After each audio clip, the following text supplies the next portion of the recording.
हरियाणा की हर अपडेट के लिए बेल आइकन दबाएं और सब्सक्राइब करें STV हरियाणा न्यूज। नमस्कार, आप देख रहे हैं हरियाणा न्यूज और मैं हूं आपके साथ शुभेंदु सिंह। फरीदाबाद के बहुचर्चित निकिता हत्याकांड में अदालत का फैसला आ चुका है। बुधवार को इस मामले में फास्ट ट्रैक कोर्ट ने 2 आरोपियों तौसीफ और रिहान को दोषी करार दिया। हथियार मुहैया कराने के आरोपी अजरुद्दीन को बरी कर दिया गया। वहीं अब 26 मार्च को दोनों दोषियों को सजा सुनाई जाएगी।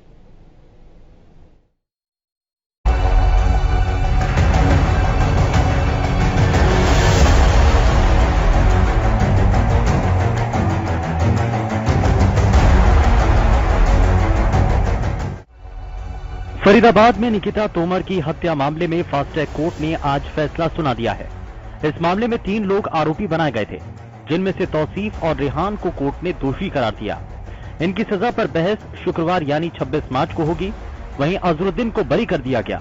इस मामले में तौसीफ को मुख्य आरोपी बनाया गया था, जबकि रिहान वारदात के वक्त उसके साथ मौजूद था। अजरुद्दीन पर हथियार देने का आरोप था, जो साबित नहीं हो पाया।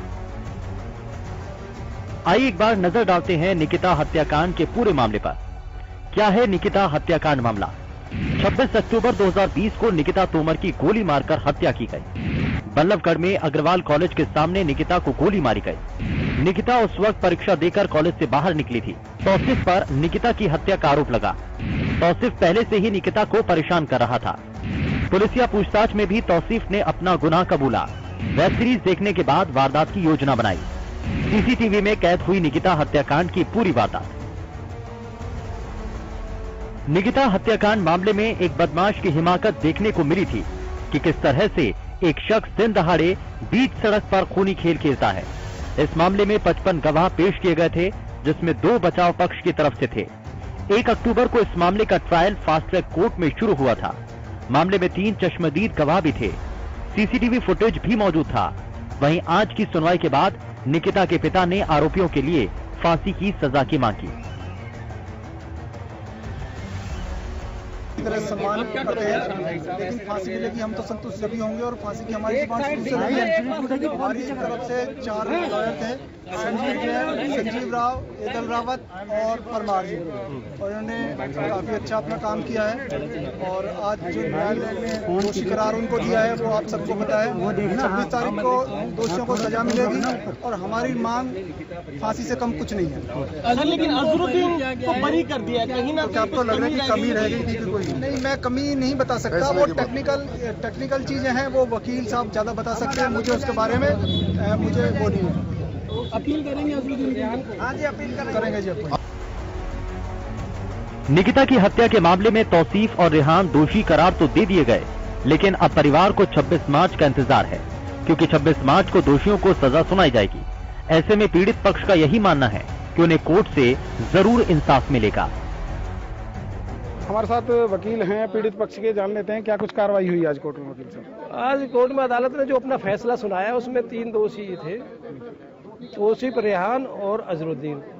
तौसीफ को और रेहान को अंडर सेक्शन 302, 120B/34 में दोषी करार दिया है और 366, 511/34 IPC में भी दोषी करार दिया है और एडिशनल तौसीफ आर्म्स एक्ट में दोषी करार दिया है और अजरुद्दीन को बरी कर दिया है। और इनकी जो सजा क्वांटम पे जो सजा सुनाएगी अदालत, वो 26 तारीख को अपना फैसला सुनाएगी। आप क्या मांग करते हैं?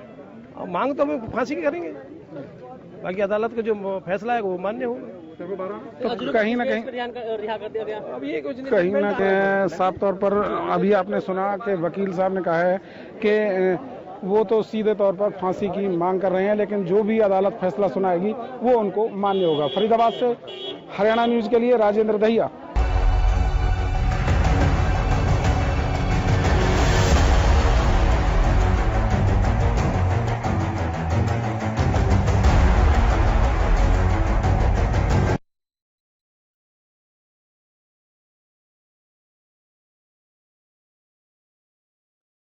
आगे बढ़ते हैं। रिपोर्ट आपने देख ली है और इस रिपोर्ट को देखने के बाद आप पूरा मामला समझ चुके होंगे, लेकिन आज के खास मेहमानों से सबसे पहले आपको मिलवा देते हैं। हमारे साथ समाज सेवी रमेश यादव जी कार्यक्रम में जुड़ चुके हैं। रमेश जी, बहुत स्वागत है आपका कार्यक्रम में। भारतीय जनता पार्टी से प्रवक्ता सरकार का पक्ष रखने के लिए सुदेश कटारिया जी कार्यक्रम में जुड़ चुके हैं। सुदेश जी, बहुत स्वागत है। कांग्रेस पार्टी से प्रवक्ता खालिद चहलका जी हमारे साथ कार्यक्रम में जुड़ चुके हैं। खालिद जी, बहुत स्वागत है आप। लेकिन रमेश यादव जी, शुरुआत में आपसे ही करना चाह रहा हूं, ये ऐसे मामले जो कि संवेदनशील होते हैं, लगातार ऐसे मामले, ये पहला ऐसा मामला नहीं जिस पर नजर बनाई गई हो। इससे पहले न जाने कितने और भी मामले सामने आए।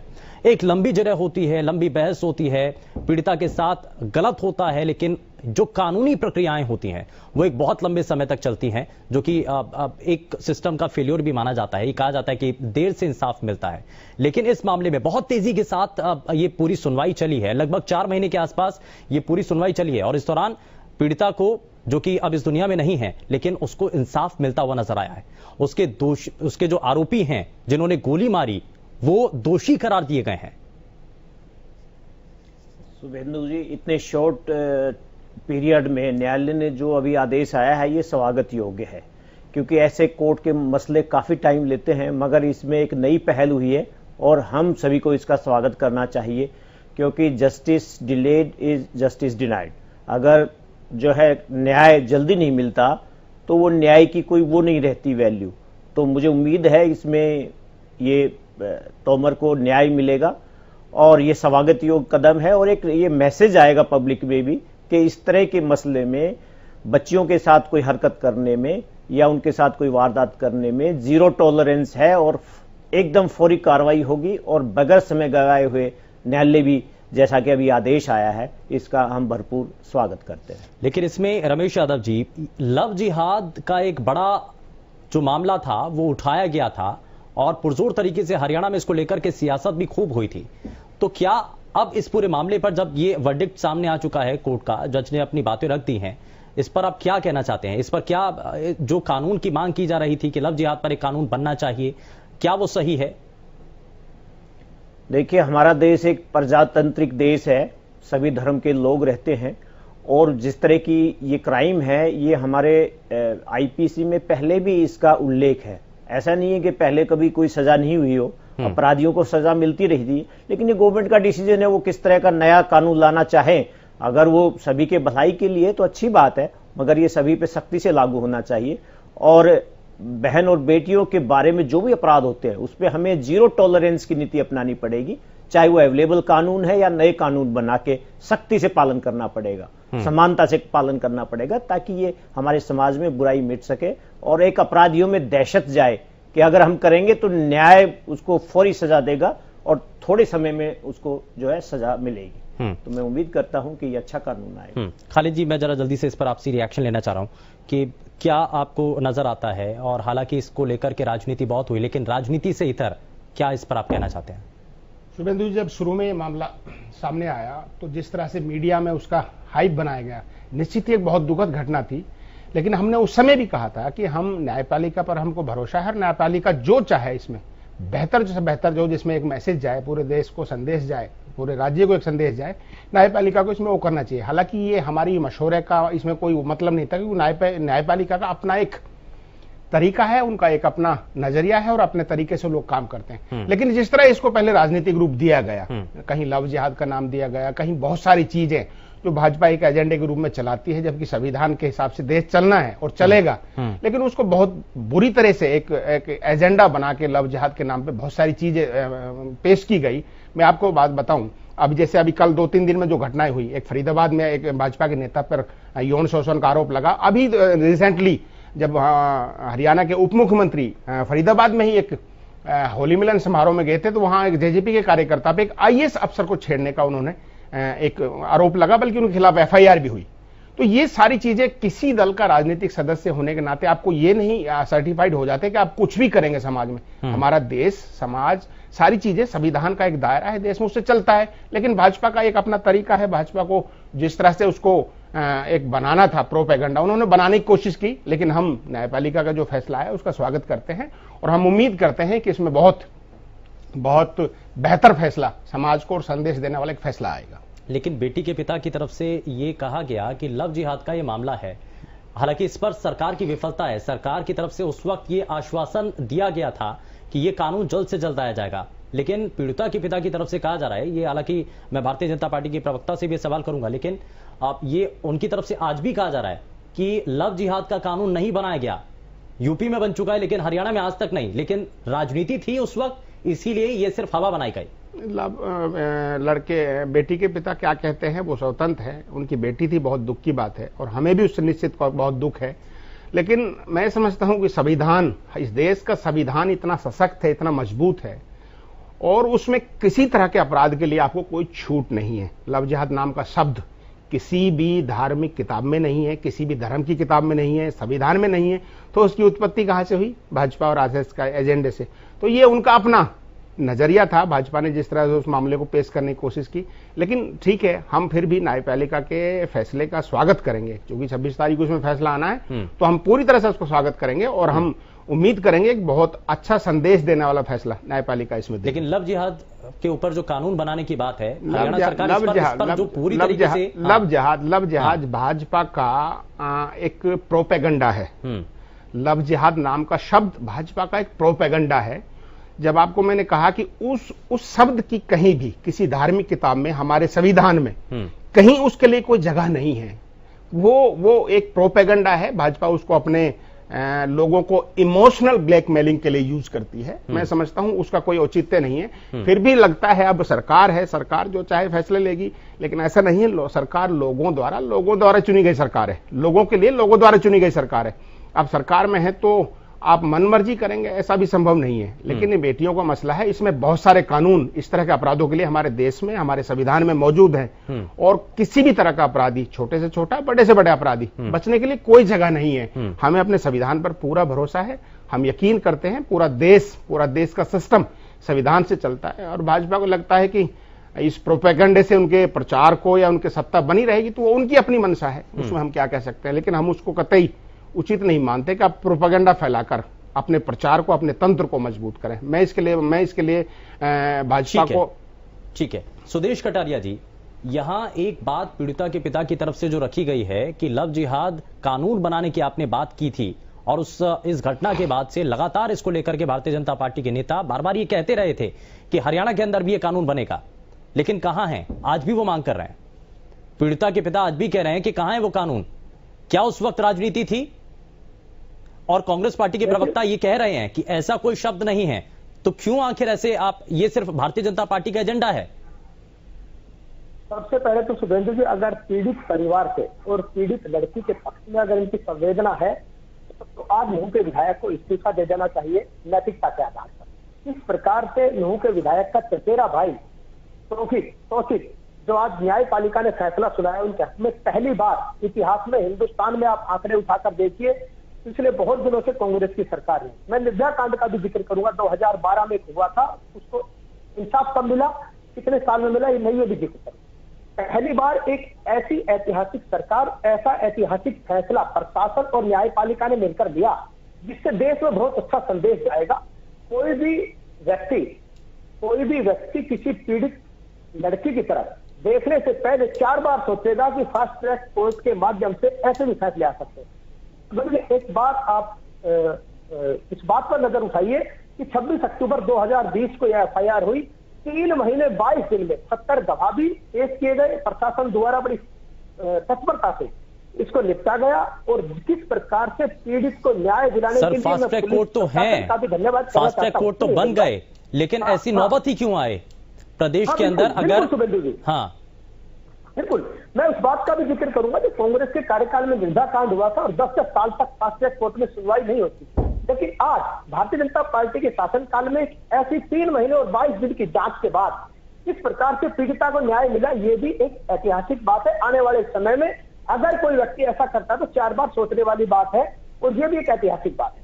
नंबर 2 बात, जिस प्रकार से कांग्रेस के प्रवक्ता ने जिक्र किया कि हमारी संवेदनाएं हैं, अगर उनकी संवेदनाएं होती तो तौसीफ का क्या रिश्ता आफ्ताब अहमद के साथ पूरा प्रदेश और पूरा देश जानता है। चचेरा भाई था, अगर संवेदना होती तो आफ्ताब अहमद तुरंत प्रभाव से विधानसभा से इस्तीफा देकर अपने घर बैठ जाते। राजनीति इन्होंने की, भारतीय जनता पार्टी राजनीति नहीं करती है। सुनिए, ये मैं नहीं कह रहा हूँ, ये जांच में है। बताइए। ये सारी चीजें ऑन रिकॉर्ड है। सबसे पहले तो अगर संवेदना होती तो सबसे पहले इस्तीफा देकर वो आ जाते और यहाँ पीड़ित पक्ष के साथ खड़े होते। नंबर 2 बात, अगर आप पिछला इतिहास में उठाकर देखूं तो निर्भया कांड कब हुआ था आप बताइए, और कितने दिन उसकी जांच चली थी। पहली बार एक पीड़ित को अगर न्याय मिला है 3 महीने बाद, इसमें ऐतिहासिक फैसला है। मैं सरकार का भी और प्रशासन का भी धन्यवाद करना चाहता हूँ, फास्ट ट्रैक कोर्ट का धन्यवाद करना चाहता हूँ।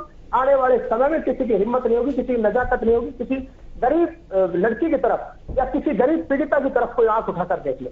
शुभेंदु जी, सबसे पहली बात तो धन्यवाद के पात्र है प्रशासन और फास्ट ट्रैक कोर्ट, इस प्रकार का फैसला आया है। और मुझे पूरी उम्मीद है कि आने वाले समय में जो जजमेंट आएगा तो जजमेंट में पढ़कर मुझे पूरी उम्मीद है कि उनको कम से कम 100 उम्र की सजा जरूर मिलेगी।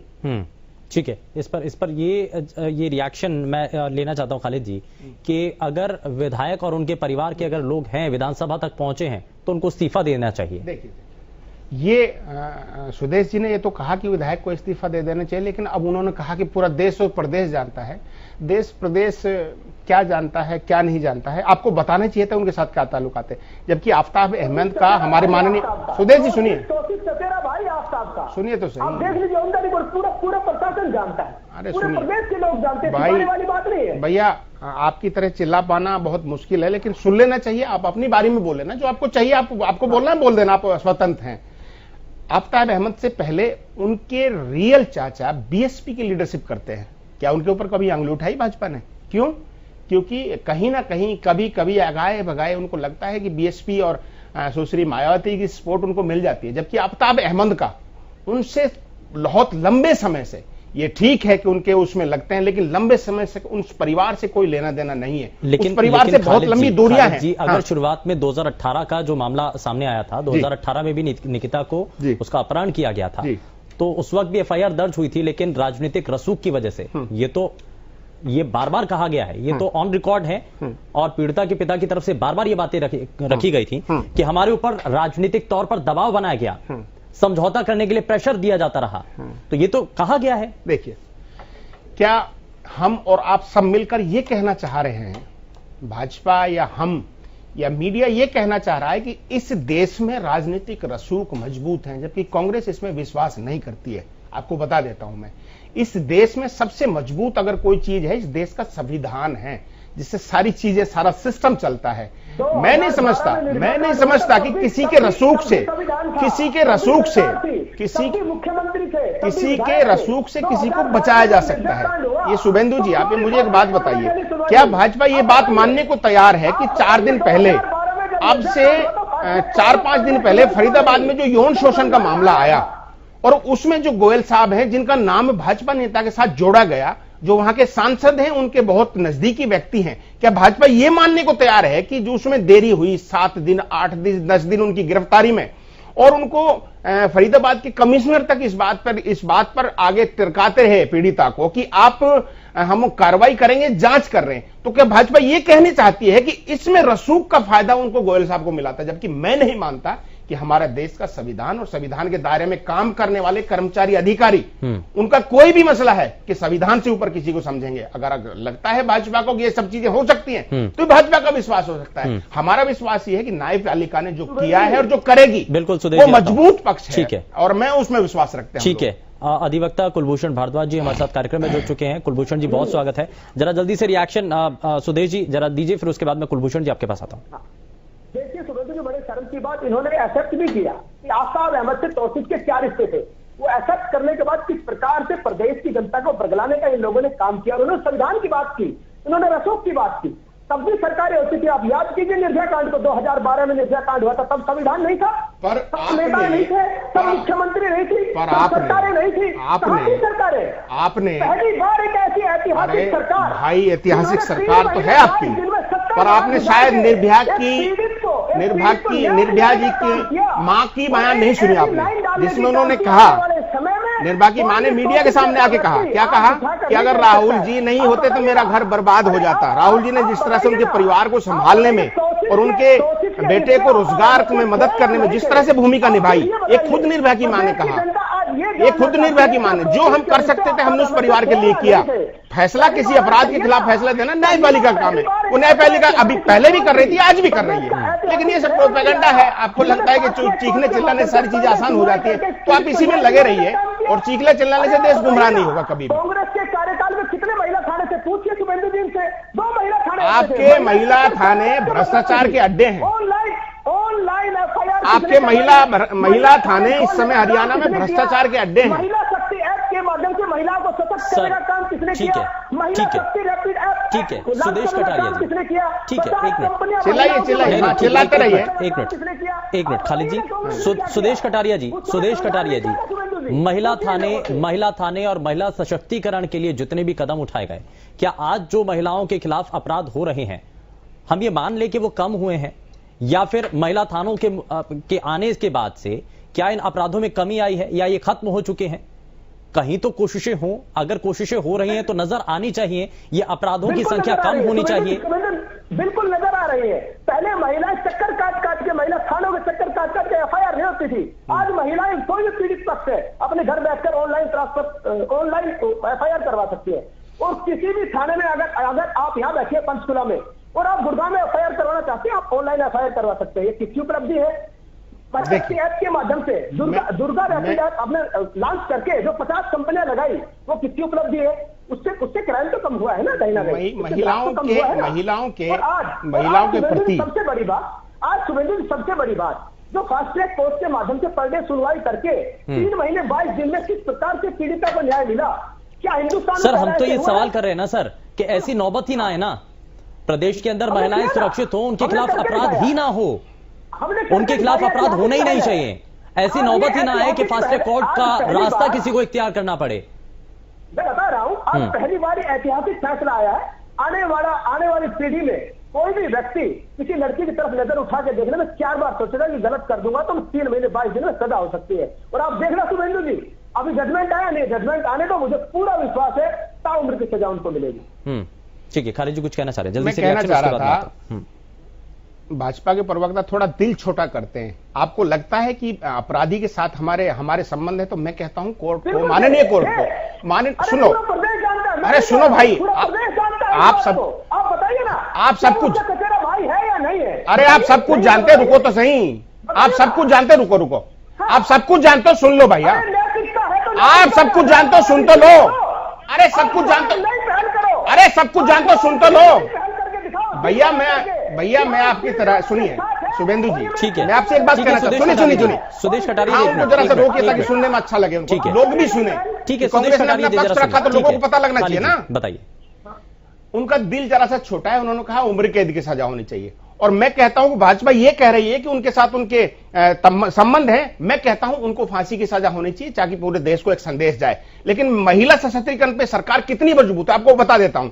2014 में 9000 मामले दर्ज हुए और 2020 आते तक एक मामले 15000 हो जाते हैं। ये महिला सुरक्षा का मामला है आपके हरियाणा प्रदेश का।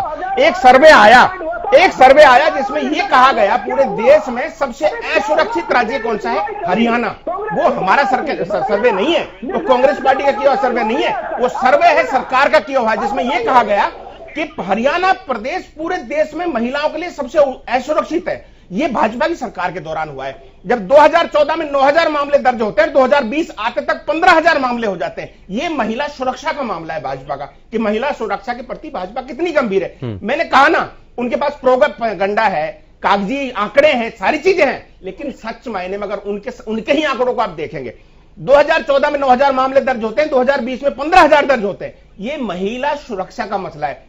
आप कितने गंभीर हैं, आपकी सरकार कितनी गंभीर है। आप फरीदाबाद में जो आपके कार्यकर्ता पे इल्जाम लगे उसके बारे में आपने कुछ नहीं कहा, उसको 10 दिन तक कैसे खुली छूट दी गई, कंप्लेंट होने बाद एफआईआर होने तक।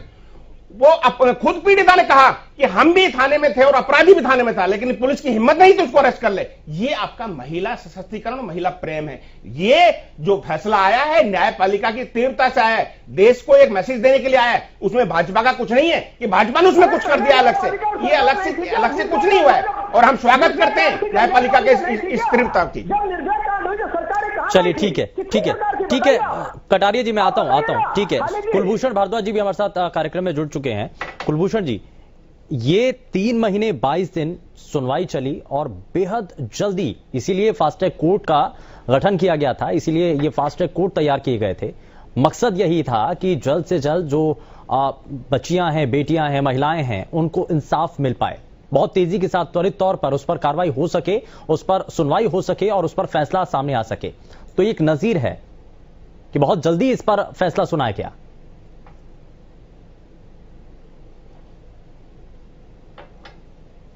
कुलभूषण जी। जी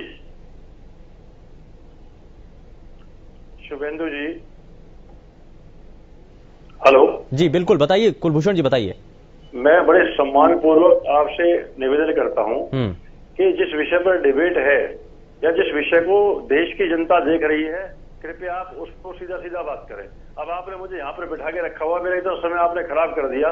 मुझे लगता नहीं कि कोई, मैं क्या कहूँ आपको, बताइए। ये सब्जी मंडी थोड़ा ही है। हर व्यक्ति को अपनी बात करे, तर्कसंगत बात करे, तथ्यों के आधार पर बात करे। सरकारें आती रहेंगी और जाती रहेंगी, तो वही बात है। इसीलिए आपको पैनल में बिठाया है कुलभूषण जी, इसीलिए आपको पैनल में बिठाया। नहीं, पैनल में तो आपने मुझे बिठा दिया, लेकिन दर्शक बनकर बिठाना अगर चाहते थे तो मैं अपने घर ही देख लेता आपका चैनल जो है। माफ कीजिएगा, गंभीर मामला है, इतना गंभीर मामला है ये। सबसे पहले तो मैं जो ये निर्णय दिया फास्ट ट्रैक कोर्ट ने, ये एक नजीर पेश की है पूरे देश के अंदर, इसका मैं फास्ट ट्रैक कोर्ट का स्वागत करता हूं, दिल से धन्यवाद करता हूं।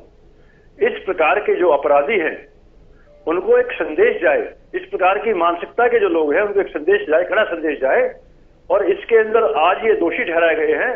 मुझे पूरा विश्वास है न्यायपालिका के ऊपर, और मेरा पूरा अपना अनुभव है कि इन लोगों को फांसी की सजा होगी। किस आधार पर? किस आधार पर सर? क्योंकि ये रेयर ऑफ केस है। इससे ज्यादा संवेदनहीनता का जो केस है वो हो नहीं सकता है कि जिस प्रकार से इन लोगों ने न केवल कानून की धज्जियां उड़ाई है, अपितु इन लोगों ने पूरे देश को एक चुनौती दी है, पूरे समाज को एक चुनौती दी है। और मेरा तो इसमें, मेरी जो आंकलन है इसके अंदर राष्ट्रीय सुरक्षा NSA इसके अंदर लगना चाहिए था 302 के साथ साथ। क्योंकि एक दोस्ती या एक दोस्त को इन्होंने जो है उसके साथ ये विवाह करना चाहते थे, जो इनकी तहरीर जो इन्होंने अपनी बात कर रहे हैं, ये विषय ये नहीं है। ये विषय है कि पूरे देश को एक तरह से आतंकित करना, पूरे समाज को का माहौल जो भयपूर्ण माहौल बनाना। तो इसमें मैं चाह रहा था कि इसमें NSA लगना चाहिए था। चलिए ठीक है, मैं इस पर और बात करूंगा। एक छोटे से ब्रेक के लिए हमें रुकना होगा, लेकिन ब्रेक के उस पर जरा इस बारे में भी बात होगी कि महिला सशक्तिकरण के जो दावे किए जाते हैं, महिलाओं की सुरक्षा को लेकर के जो बातें की जाती हैं, वो कितनी सार्थक नजर आती हैं और बढ़ते अपराध आज कम हो पाए हैं क्या? महिला थाने खोलने की बात की जाती है, तमाम दूसरे और विषयों को रख दिया जाता है, बेटी बचाओ बेटी पढ़ाओ का नारा कह दिया जाता है। लेकिन सभी खास मेहमान लगातार हमारे साथ कार्यक्रम में बने हुए हैं। जरा जल्दी से मैं रुक कर लेता हूं। कुलभूषण भारद्वाज जी ब्रेक पर जाने से पहले कुछ कहना चाह रहे थे, जरा एक बार जल्दी से उनसे रिएक्शन ले लेता हूं। थोड़ा नाराज भी हैं, शायद थोड़ी नाराजगी कम हुई होगी। कुलभूषण जी, कानून है, सिस्टम है, प्रक्रियाएं हैं, लेकिन फिर भी लगातार ऐसे मामले सामने आते हैं। डर नहीं है, कानून का कोई खौफ नहीं है, क्या कारण है? मैंने आपको कहा ना सर कि इन लोगों ने जो जिस प्रकार का जो इन्होंने घटना को अंजाम दिया, ये पूरे देश को आतंकित करने का अंजाम दिया, इन्होंने समाज को भयभीत करने का काम किया।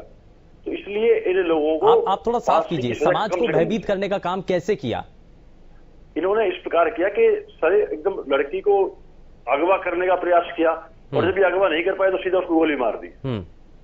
क्योंकि कोई भी ये सोची समझी रणनीति के तहत। लेकिन इसमें धार्मिक एंगल लेकर के जो बताया गया, और शुरुआत में इस एंगल को भारतीय जनता पार्टी की तरफ से जबरदस्त तरीके से इसको प्रोजेक्ट किया गया, इसको धार्मिक रूप से देखा गया, ये कितना सही था और कितना आज जब कोर्ट के द्वारा इस पर अपना निर्णय दिया गया है, इस पर क्या कहना चाह रहे हैं?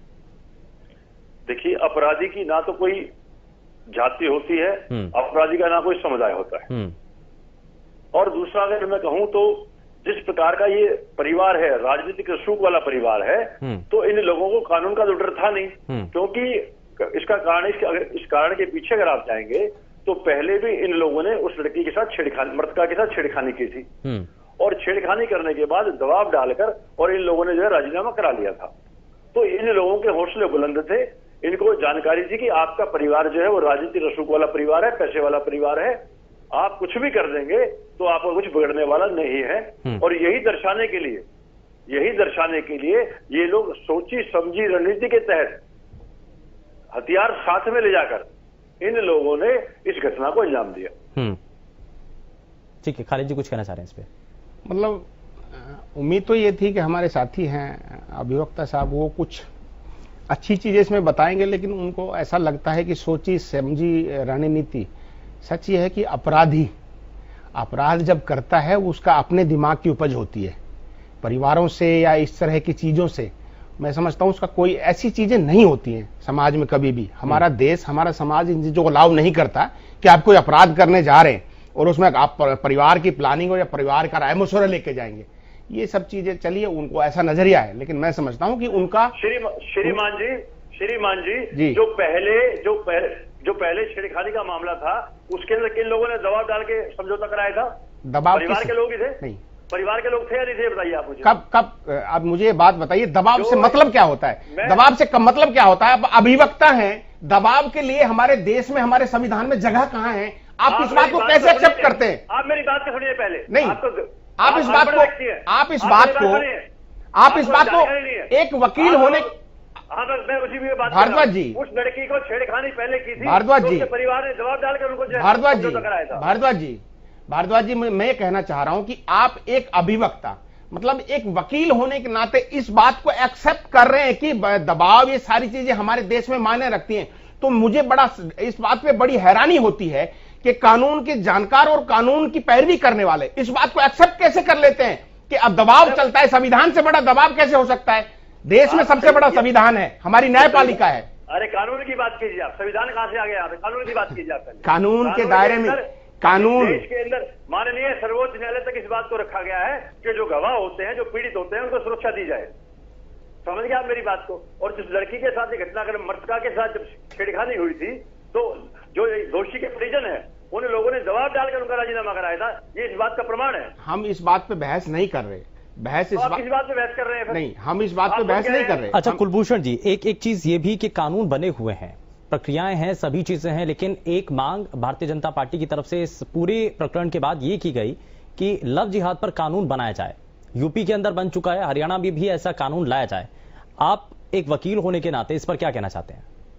देखिए, जो मेरे देश का, मैंने कहा ना कि ये देश कार्यपालिका और न्यायपालिका दोनों मिलकर इस देश को चलाती है। इस देश, हमारे देश के अंदर अगर कोई कानून बनता है, चाहे वो राज्य सरकार बनाती है, विधेयक पास होता है, अगर वो लागू होता है आम जनहित के अंदर, तो उसको लागू करने में दिक्कत क्या है? अब जब कहीं पर भी इस प्रकार का घटनाक्रम घटता है तो ना केवल एक समुदाय उससे प्रभावित होता है, अब जो दूसरा जो समुदाय है वो भी उसकी चपेट में आता है। तो ये सबके लिए कानून है, ये कोई व्यक्ति विशेष के लिए या विशेष समुदाय के लिए कानून नहीं है, ये सभी के लिए कानून है। इससे पहले भी कांग्रेस पार्टी के कई नेता लव जिहाद के इसी कानून को लेकर जब हरियाणा के अंदर हलचल तेज थी तो वो कह रहे थे कि इसका कोई आधार नहीं है, इसका कोई आधार नहीं है। मैं आपसे एक बड़े सम्मानपूर्वक मैं कहना चाहूंगा, जो व्यक्ति अपने निजी लाभ के लिए कानून की अवहेलना करते हैं, कानून का मखौल उड़ाते हैं, उनका परिणाम इसी प्रकार होता है जिस प्रकार अगर कांग्रेस पार्टी सही नीति और नियत पर काम करती तो आज सत्ता के अंदर होती, सत्ता से बाहर नहीं होती। ये लोग ना कानून को मानते हैं। भगवान श्री राम के मंदिर के विषय पर भी इन्होंने दुष्प्रचार करने का काम किया। इन्होंने यहां तक बोल दिया कि भगवान राम थे ही नहीं, और परिणाम माननीय सर्वोच्च न्यायालय ने आपके सामने। तो कानून की भाषा तो ये समझते नहीं है कांग्रेस के लोग। ये तंदूर कांड कर सकते हैं, महिला को मारकर उसके टुकड़े टुकड़े करके तंदूर में जला सकते हैं ये लोग। ये इन लोगों की प्रवृत्ति है, ये इन लोगों की मानसिकता है। और अगर भारतीय जनता पार्टी की सरकार कोई कानून लेकर आ रही है तो हम उसका स्वागत करते हैं। राज्य के अब मुझे लगा कि भाजपा का एक प्रवक्ता है, यहाँ दो है, लेकिन आप समझ लीजिए भारद्वाज जी, आप समझ लीजिए, आप जो ये श्री राम के मंदिर के नाम पे, लव जिहाद के नाम पे, ये सारी चीजें हैं, आपकी सत्ता का बेस यही है। इसके अलावा आपके मूल रूप से इस देश के विकास में आपका योगदान था ना है और न रहेगा। ये तीनों चीजें भाजपा जो शासन में है उसका इन तीनों चीजों में कहीं दूर तक कोई वास्ता नहीं रहेगा। उनका सियासत का बेस रहेगा श्री राम का मंदिर, लव जिहाद, आतंकवाद, उग्रवाद, ये सारी चीजें रहेंगी। बस आपका सत्ता का बेस यही रहेगा। आप देश में विकास की बात न करते थे ना करेंगे। चलिए ठीक है, मैं थोड़ा सा आगे बढ़ रहा हूं। एक बात सुमेंद्र, एक बात कहूंगा, हाँ, कुलभूषण पूरे देश के अंदर हाँ। अगर कहीं पर आतंकवादी घटना हुई है तो उसके अंदर सभी के सभी मुस्लिम है। नहीं सर, ये ऐसा नहीं है सर, ये ऐसा नहीं है सर। सड़ी हुई मानसिकता नहीं कुलभूषण जी, ये ऐसा नहीं है। मानसिकता नहीं ठीक है, एक मिनट, ये आपकी सड़ी हुई मानसिकता का शब्द जो है ना, ये अपने तक रखिए आप। भारद्वाज जी, आप अभिव्यक्ता नहीं है, आरएसएस की सड़ी हुई मानसिकता के शिकार है। भारद्वाज जी, मैं क्या कह रहा हूं, आप अभिव्यक्ता कम और आरएसएस और भाजपा की सड़ी हुई मानसिकता के शिकार है। सड़ी हुई मानसिकता के शिकार है। प्लीज, आपको ऐसा लगता है ना, आपको ये जो टिप्पणियां हैं, आपकी जो मानसिकता है, जो भाजपा आरएसएस ने देश के लोगों के दिमाग में ठूस के भर दी है, ठीक है, मैं थोड़ा सा आगे बढ़ रहा हूं। आपको दिखता नहीं है, ये देश जो बना है आपकी मानसिकता से नहीं बना है, सर्व समाज की बात करके देश बना है। आप जैसे सड़े हुए दिमाग के लोगों से नहीं बना है देश। ये देश जो बनाया गया है, इस देश को सर्व समाज सर्व धर्म की बात करके इस देश को बनाया गया है। इस देश को आजादी सर्व समाज सर्व धर्म ने दिलाई है। ये आप जो सोचते हैं ना, जो आपने शिक्षा ले रखी है, इस शिक्षा का इस देश में कोई ताल्लुकात नहीं है। आज तक जिस संगठन के विचारों से आप प्रेरित हैं, आज तक इस देश में कभी उस संगठन ने अपने मुख्यालय पर भाजपा कार्यालय पर कभी इस देश का झंडा तक नहीं लगाया। आज देशभक्त होने लगे। ये विषय नहीं है आपकी बहस का। इससे किसी धर्म का कोई संबंध नहीं होना चाहिए। ये विषय नहीं है आपकी बहस का। और बड़ा गुस्सा आता है जब आप एक धर्म के प्रति इस तरह की सोच रखते हैं। देश को तोड़ने वाली सोच है। रमेश यादव जी, ठीक है सर। कुलभूषण, मैंने कहा कि इस देश में जितनी आतंकवादी घटनाएं हुई उसके अंदर मुसलमानों का हाथ है, लेकिन सभी मुसलमान जो है वो आतंकवादी नहीं है। आप पूरी बात सुनते क्यों नहीं है? नहीं, आपने कुछ नहीं कहा, ऐसा कुछ नहीं कहा, आपने कुछ नहीं कहा। शक्ति खत्म हो गई। नहीं, आपके सुनने की शक्ति खत्म हो गई है। नहीं भैया, ऐसा कुछ नहीं कहा। चलिए ठीक है, थोड़ा सा इससे आगे बढ़ रहे हैं। ठीक है कुलभूषण जी, लेकिन शादी का दबाव बनाया जा रहा था। इस पूरे मामले पर रमेश जी अगर नजर डालें तो शादी का दबाव बना देना, और अगर कोई सहमत नहीं है, क्योंकि ये रजामंदी का एक पूरा ये सूत्र होता है, अगर कोई तैयार नहीं है, कोई रजामंद नहीं है, तो उसके ऊपर दबाव बना करके शादी करना, अपहरण कर लेना, ये आज के समय में ये होता है। कई बार ऐसी घटनाएं होती हैं, और ये तो मामला सामने आया, लेकिन कई मामलों में तो रिपोर्ट तक दर्ज नहीं होती है।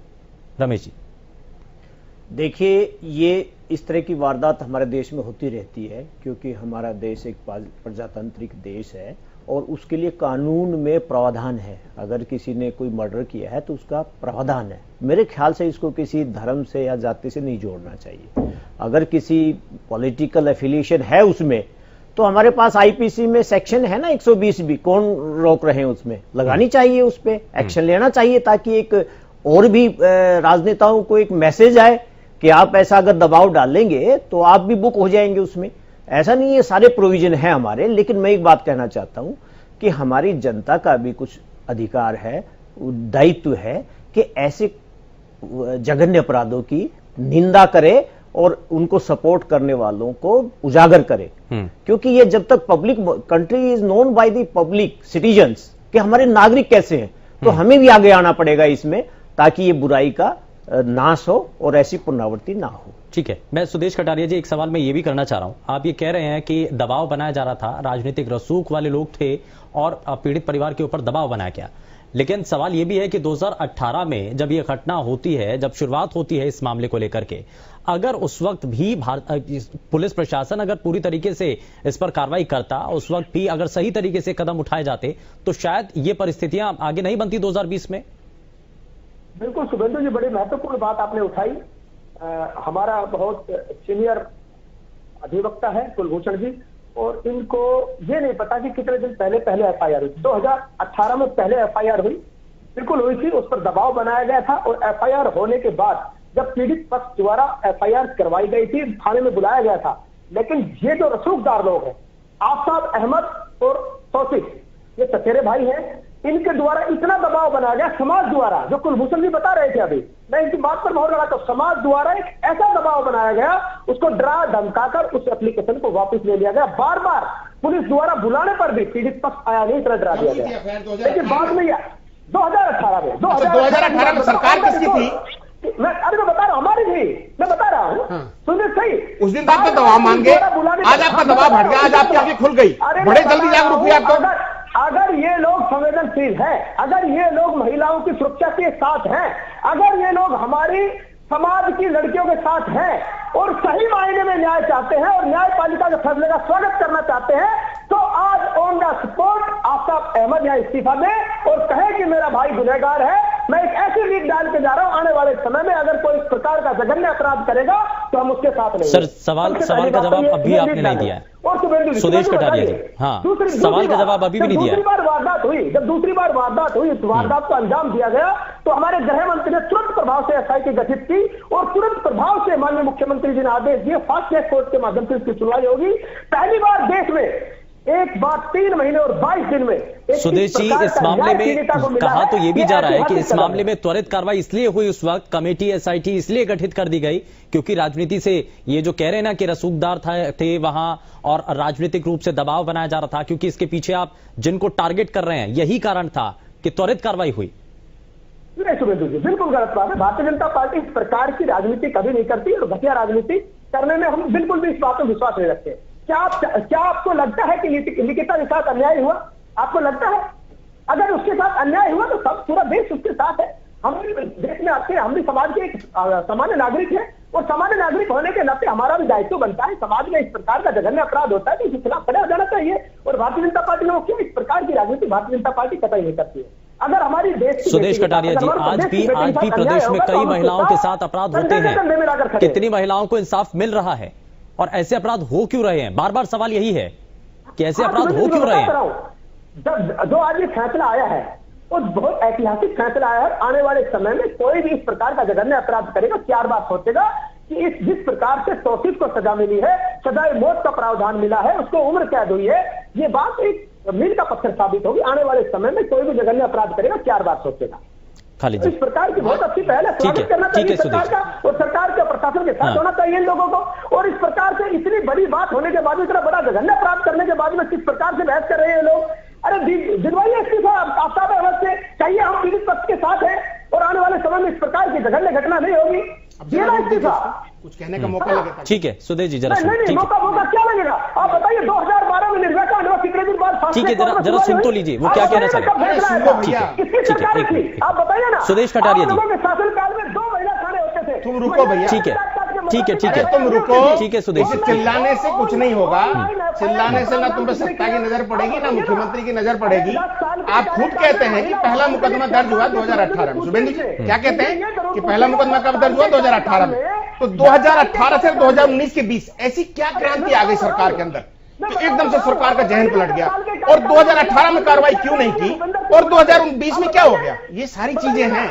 उनको ऐसा लगता है कि इसमें सांप्रदायिकता है, इसमें सांप्रदायिकता है और ये उनके काम की चीज है। सांप्रदायिकता उनके काम की चीज है। भाजपा का राशन पानी है, भाजपा की खुराक है, तो ऐसा लगता है उनको इसको जितना उठा लेंगे उतना अच्छा है। जबकि न्यायपालिका में हर गंभीर अपराध के लिए, छोटे छोटे अपराध के लिए सजा का प्रावधान है। कड़ी से कड़ी सजा देनी होनी चाहिए, होती है।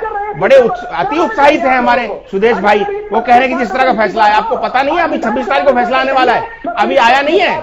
उत्साहित मत होइए, 26 तारीख को फैसला होगा, स्वागत आप भी करेंगे हम भी करेंगे। अभी जरा सा अति उत्साहित मत हुई। अरे भाई, ये मेरे भाई बदतमीजी का कोई दवा नहीं होती है। बदतमीजी की कोई दवा नहीं होती है। बदतमीजी की कोई दवा नहीं होती है। वो इंसान का नेचर होता है। बदतमीजी इंसान का नेचर होता है। बदतमीजी इंसान का नेचर होता है, वो आपके अंदर है। ये लेकिन पर्सनल टिप्पणी नहीं है। बस इतना ही कहना चाह रहा हूं शुभेंदु जी कि जब 2018 में एक एफआईआर होती है और उसके बाद 2000 इतनी इस छोटे समय में क्या क्रांति आ जाती है, ये सवाल है हमारा। अब ये पूछिए कि 2018 में अगर कोई उसको प्रभावित कर रहा था तो उस दिन क्यों नहीं? अभी जैसे हमारे बहुत सीनियर समाजसेवी उन्होंने कहा 120B का प्रावधान है इस देश के अंदर अपराधी को उसमें शामिल करने के लिए, तो ये सब चीजें क्यों नहीं हुई? ऐसी क्या क्रांति आ गई? ये मैं समझता हूं जो चीजें उनको लगा कि पूरे देश में सांप्रदायिकता फैला है मसला, पूरे देश के मीडिया ने उसको उठाया तो भाजपा को लगा ये हमारी खुराक है, इसको पकड़ लेते हैं। अन्यथा न्यायपालिका पर किसी को शक नहीं है, किसी को शंका नहीं है। अगर भाजपा नहीं उठाती तो क्या लगता है कि न्यायपालिका में सजा नहीं देती? देती और देगी। 120B का प्रावधान है। कुलभूषण भारद्वाज जी, 120B का प्रावधान है तो अलग से कोई कानून बनना ये कितना सही है? ये सिर्फ पॉलिटिकल एजेंडा है। देखिए, जब भी कहीं पर कोई घटनाक्रम घटता है, अब खालिद जी मेरी बात का बुरा मान जाएंगे, मैं आंकड़ों के हिसाब से बात करता हूं। दिल्ली के अंदर रिंकू की हत्या हुई, उस पर ये लोग चुप रहे। ये लोग चुप रहे क्यों? मेरा मानना है कि चाहे जो अपराधी व्यक्ति होता है, ना उसकी कोई जाति होती है, ना उसका कोई धर्म होता है, वो अगर कानून के अंदर ही विश्वास व्यक्त करे तो वो इस प्रकार का दुस्साहस नहीं कर सकता। लेकिन मैं ये चाहता हूं कि चाहे कोई भी राजनीतिक दल हो, हमारे इस सभ्य समाज के अंदर अपराध और अपराधी कोई जगह नहीं है। तो हमें जहां पर जिस प्रकार ये घटनाक्रम घटा, हमें राजनीतिक स्तर से ऊपर उठकर राजनीतिक को एक तरफ रख के हम सबको मिलकर उसकी कड़े शब्दों में निंदा करनी चाहिए थी और हम सबको मिलकर उस पीड़िता को न्याय दिलवाने के लिए काम करना चाहिए था। लेकिन यहाँ उलट है, यहाँ पर उल्टा हो रहा है। अब खालिद भाई जो यहाँ पर बैठे हुए हैं वो बड़ी अच्छी अच्छी बातें कर रहे हैं यहाँ पर बैठकर, वो इस बात को स्वीकार क्यों नहीं करते कि जब ये छेड़खानी की घटना मृतका के साथ घटित हुई थी तो जो उसके परिजन हैं वो लोग वहां पर थाने के अंदर गए, वो लोग उन परिवार पर दबाव बनाया। तो इनको ये चाहिए था कि ये लोग खुले मंच से बोलते, खुले दिल से बोलते कि इस परिवार का हम जो है बहिष्कार, सामाजिक बहिष्कार करते हैं, क्योंकि इस परिवार ने समाज के अंदर इस प्रकार का गलत आचरण पेश करके पूरे समाज को धूमिल करने का प्रयास किया है। वो करने की खालिद भाई में हिम्मत नहीं है। नहीं खालिद भाई केवल यहाँ पर बैठकर, भारद्वाज जी सुनिए खालिद जी सुनिए तो सही, मेरी बात पूरी हो जाना, मेरी बात पूरी, ठीक है, एक एक करके। अब हाँ, मेरा निवेदन केवल इतना है कि सरकारें आएंगी, सरकारें जाएंगी, लेकिन मेरे देश का संविधान जिसकी बात खालिद भाई कर रहे थे, मेरे देश की सीआरपीसी, आईपीसी जो है वो वही रहने वाली है। कार्यपालिका अपना काम करती है, न्यायपालिका अपना काम करती है।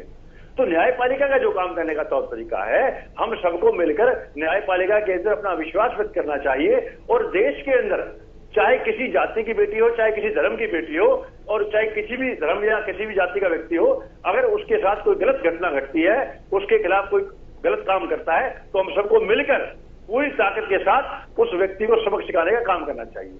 मेरा कहना है। ठीक है खालिद जी, मैं भारद्वाज जी ये कहना चाह रहा था कि ये मामला जब अब दूसरी बार जब इस बेटी की हत्या हुई, 2018 के मामले को इस देश के कितने लोग जानते थे? हमने कहा कि समाज को उसको बहिष्कार करना चाहिए थे, सारी चीजें आप बिल्कुल सही कह रहे हैं, लेकिन आपने पहले शब्दों में जो मुझसे कहा कि इस देश में जो भी उग्रवाद के मसले आते हैं, आपने सीधा कहा, आपने ये नहीं कहा कि अपराधी का कोई धर्म नहीं होता, आपने सीधा कहा कि इस देश में जितने भी मसले उग्रवाद के आ रहे हैं उसमें मुस्लिमों के नाम आ रहे हैं। मतलब ये आपने सीधा एक धर्म विशेष को लेकर उंगली उठाई। मैं ये कहता हूं कि अपराधी का कोई धर्म नहीं होना चाहिए, ना ही होता है।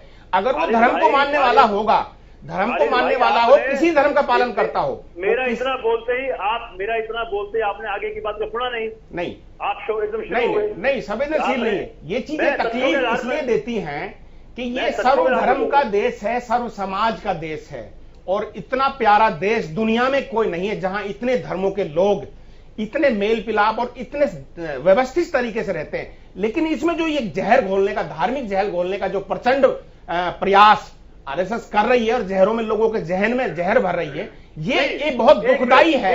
ये चीजें आपके पास कहां से आती हैं? ये चीजें आप कहां से आती हैं? आपके पास कहां से आती है? कौन सिखाता है? ये चीजें आती हैं भाजपा और आरएसएस के प्रचार से। ये चीजें कहां से आती हैं? भाजपा और आरएसएस के प्रचार से। उठाने के बजाय हिंदुओं की बहन बेटियों को परिवार का बहिष्कार करिए, किस परिवार का बहिष्कार करते हैं? भाषा नहीं पता सुरेश भाई परिवार का करेंगे। ठीक है, आप टेंशन मत लीजिए। ठीक है, एक एक करके प्लीज एक एक करके। सुदेश कटारिया जी 1 मिनट। ठीक है, ठीक है, मैं सुदेश जी आता हूं आपके पास। कुलभूषण जी अपनी बात पूरी कीजिए, फिर उसके बाद मैं रमेश जी आपके पास भी आता हूं। खालिद भाई, मैं आपको आज एक जानकारी दे रहा हूं। राष्ट्रीय स्वयंसेवक संघ की परिभाषा जिस दिन आप जान लेंगे उस दिन आपको पता लग जाएगा कि राष्ट्रीय स्वयंसेवक संघ किस प्रकार से। ठीक है सर, ठीक है, थोड़ा सा मैं आगे बढ़ रहा हूं। रमेश जी अभिवक्ता कम आरएसएस के प्रचारक नहीं, पर्सनल कमेंट नहीं सर, पर्सनल नहीं।